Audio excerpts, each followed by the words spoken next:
आई गो कौन बैल खोले वाला दुआर पर आके कहता गिरी बाबा बाबू दू नदिया दही ले ली हो के हा 1.5 किलो मीठा बकरी ले खोल लेला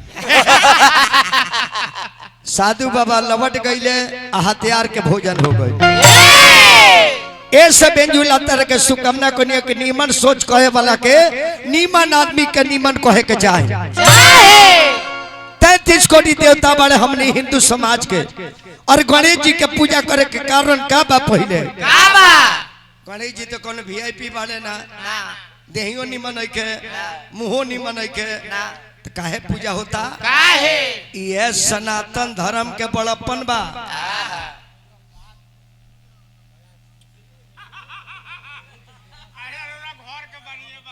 हमारा बात तो कुछ हो के हमार गार्जियन जय हो जय हो ऐसा गिरी बाबा सब चलाक जात हो अच्छा जो को चाही तबे को निकल भीतरिए चिटकी से गिना जाई हां देख दू गो नन वाले एक एक आई तो गणेश जी के पूजा करे का मतलब का बा ये सनातन धर्म के सबसे खूबी बा कमनी के जात पात छोट बड़ भेद भाव ऊंच नीच सावर गोर बरियार कमजोर से मतलब नहीं खे हमनी के चरित्र के पूजा करी ले चित्र के पूजा ना करी ऐसे गांव में पंचायत में केहू कोनो जात होके कोनो बिरादर होके नीमन सोच नीमन व्यवहार वो व्यक्ति के नीमन इज्जत करे के चाहे नायक भगवान के बुलावे के बाद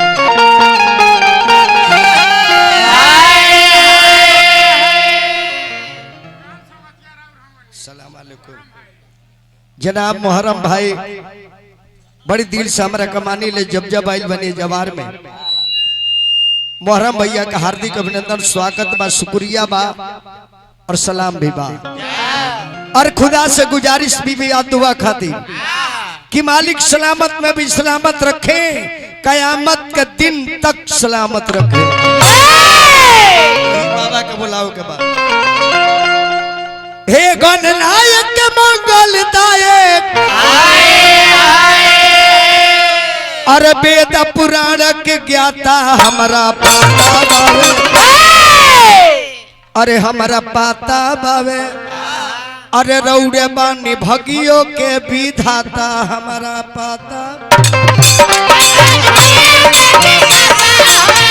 रौड़े बानी भगियों के विधाता हमारा पाता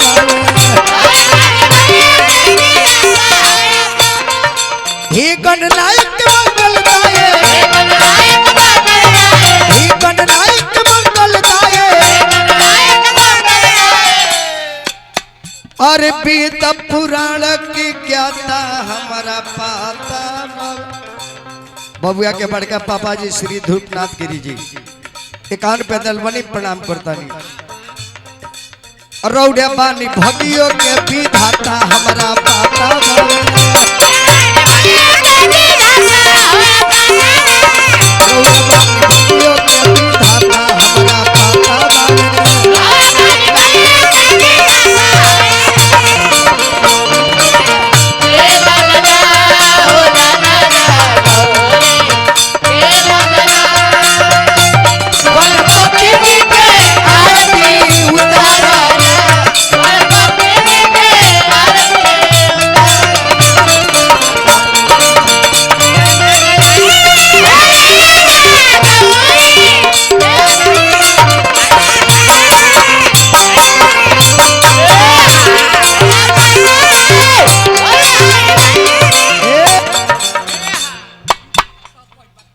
राम पुकार जी हजारों हजार पुरस्कार डोजर ऑपरेटर और एगो गृहस्थ के तरफ से 100 रुपया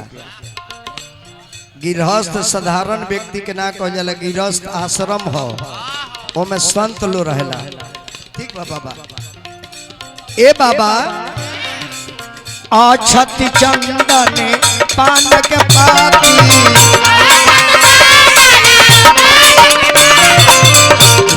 के पाती जरला दिन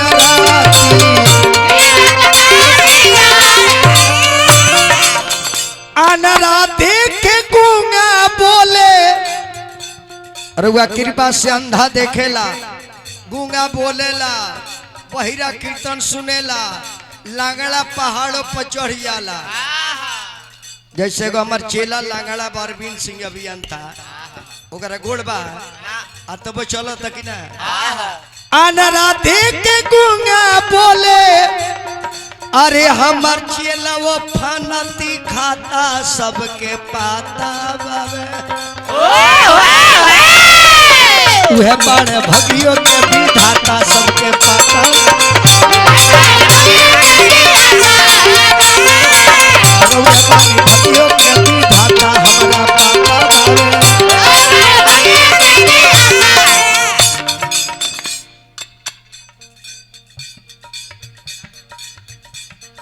श्री हरे राम गिरी जी के माता के शांति खातिर घोरन पटिया से आई बाबू हमार खूब बन रहे। आई हमरा छोट भाई बदन पर्वत के छोट सार संजय गिरी जी, छोट भाई ने के दुर्भाग्य बा दुनिया में। और हमारे भतीजी आई रीता देवी ऐसा नहीं धंधा बा बेटियों से पुरस्कार लेवे के पर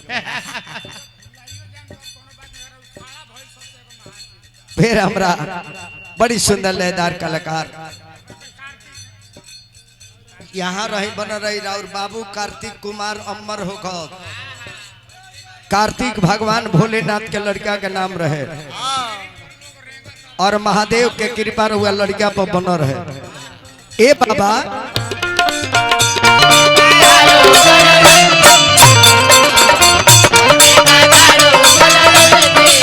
घर में पधारो, घर में पधारो, घर में पधारो, घर में पधारो।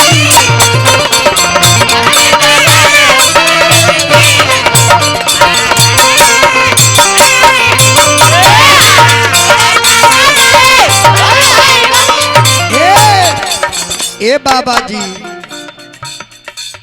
माता गौरा पार्वती पिता महादेव